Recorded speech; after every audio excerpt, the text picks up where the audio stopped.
Welcome to the So Social Radio Show. I'm your host, Richard Martin, and I am flying today as Cheri is at a Women's Prosperity Network event today, and I'll be here doing the best I can without her. At WCN, we are marketing and social media strategists, helping you to dream it, plan it, build it, and successfully do it.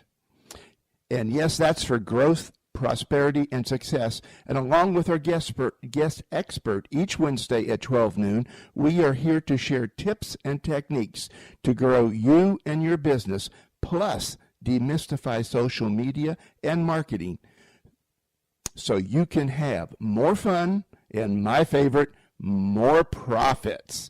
We are here today with Jeff Heiser, owner, proprietor, and everything else that has to be done around Talk Network Radio. How are you doing this morning, Jeff? Pretty good. Thank you so much for having me here today. This is pretty cool. Thanks.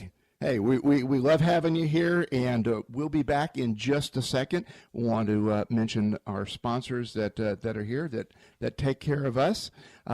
On top of my list is AVET Project, and that stands for American Veteran Empowerment Team, and they're my choice, and you can listen to them on American Warrior Radio every Saturday at 3 p.m. Also, Constant Contact, an award-winning company empowering small businesses and nonprofits to grow and succeed through email marketing. You can be a marketer with one toolkit, one login. Get started today. Your marketing list at bit.ly/WCN free CT. And Everything Brevard, which is a Brevard County, Florida community newspaper, and it's in web format. Keep up to date with everything that's happening on Brevard and get your business listings on everythingbrevard.com. Wow. That's a mouthful. That is a mouthful. How are you today, Jeff? I am doing really, really well. This has been a good week. Actually, it's been a good couple weeks. Thanks for being here. Hey, it's our pleasure, and thanks for having us be part of your broadcast team. Oh, I can't think of another social media group that I would want to have on here except for you guys. You do such a good job, and I really appreciate you giving out all of the information that you give out every week the way you do. And, every Wednesday when we run this show, we have a couple of shows on Wednesday. The numbers are so high. We normally have 300-400 or more people listening live to the show. Wow. Yeah, that is a big number. I can remember when we were looking at 20. Yeah, it's when you get that many active listeners, it makes you feel good for one thing, but it makes a difference on now you know who's listening. Well, that's one of the things that really intrigued me. I'm kind of a detail analytic kind of guy anyway, because I like to know the why. Why Exactly. are people here? And, when you get analytics, i.e. Google Right. tracking you what you're doing, and in this case it's not Google, but it's the same concept. It's kind of the same thing that goes on.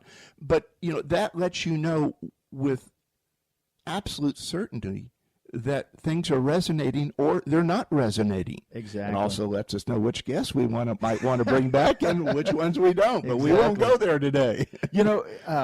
I'm a data guy from way back. I'm trained from organizations that pride themselves in data and the use of data. And part of the reason why I did this is because of the data. I mean, you hit on it. You know exactly who's listening, and it's not through Google Analytics. It's like every time somebody hits the live stream or the on-demand shows, the server is actually recording the information to a database that we have access to that gives us these numbers. It's not based on an algorithm on population and this many people might be listening and making these assumptions. I like real hard numbers. I'm a numbers guy myself, so I can totally relate with what you're saying. Yeah, when you have the numbers, like you said earlier, 20 versus, a couple hundred, you know where you have to go, right?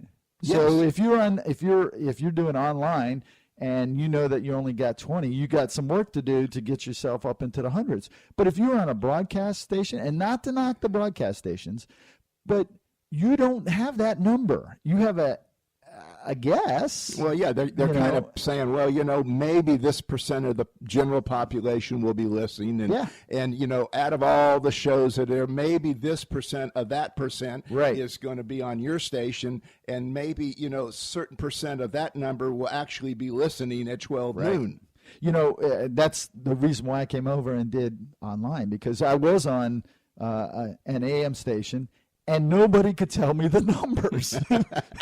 How many people are listening? Well, we think it's this because this algorithm tells us it's this many and this is our reach. And it's like that, for me, just it's not good enough. I think it could be better. That's why I did this. I totally agree with you. And I like that, especially, when somebody's going to give us or you money for advertising on our shows and your station, they want to know. Right. Exactly. They want to know. And, only online can you get that information with absolute certainty. Otherwise, like you say, it's very nebulous. Yes. It's very out there. And, I have a friend that he lives up in Ormond Beach, and he works in data, and I asked him, hey, can you steer your customers this to me when I was on AM? And he says, well, maybe. What is your reach, and how many people are you hitting, and how do you know? And it was like, no, I don't. It is. It's just a wild guess. Yeah. And now, with this, we know that we have dedicated listeners. We know that we've had 34,000 people that have tuned in, over 18 weeks. That's a lot of numbers. 34,000 is a big number. It certainly is. It is a huge number, and then to know it, like you said, that is the number. You can digitally prove it. Right. And I can look at the shows and I can say, yeah, this is a good show. We're keeping this one. This social radio show, I don't know. We might not keep that one. Their numbers. Hey, wait a minute here, guy. But you know what I mean. No, I understand. You can look at it and see what's working for you and what's not working for you. Right. Right down to the commercials. And also we see it when Cheri and I look at it. We can see which guests bring the resonate, yep, and which guests do not resonate. Yep. So all of that helps us get better. Yeah, absolutely. A couple of weeks ago, I did one show, and the on-demand part for that show is over 700. So over 700 people clicked on that show for on-demand, and it was a half-hour show. It's amazing. And it was because of who was on the show. The individual is in the finance world, and everybody wanted to hear what this individual had to say in the finance world. I mean, that's what you can do. If you bring the right person or the right guests into your show, I mean, the numbers are, I mean, the numbers are just a number. They're there. You can't modify them. No. And being worldwide, holy smokes, man. Could you imagine if you had the right guest on, you had a couple thousand people clicking on your show to hear it, and then have advertising up front and at the back? Holy smokes, man. Well, I mean, when Cheri and I sat down and we got very analytical with how we were going to lay out our messages and where we were going to put our sponsors, we decided, okay, for just what you were saying, they're there at the beginning. Right. They have to hear our message. They have to hear our sponsors' names and their websites. So right away, before you even get into the soft conversation, they're there. You've heard the message. Yeah, you've already got it out. Can't be deleted. Yep. Yeah. You know what's really cool too is that with the online, you have an iPhone, right? Or you have an Android phone. I have an Android. Yeah, an Android phone. Do you take that with you every place? Just about every place you go.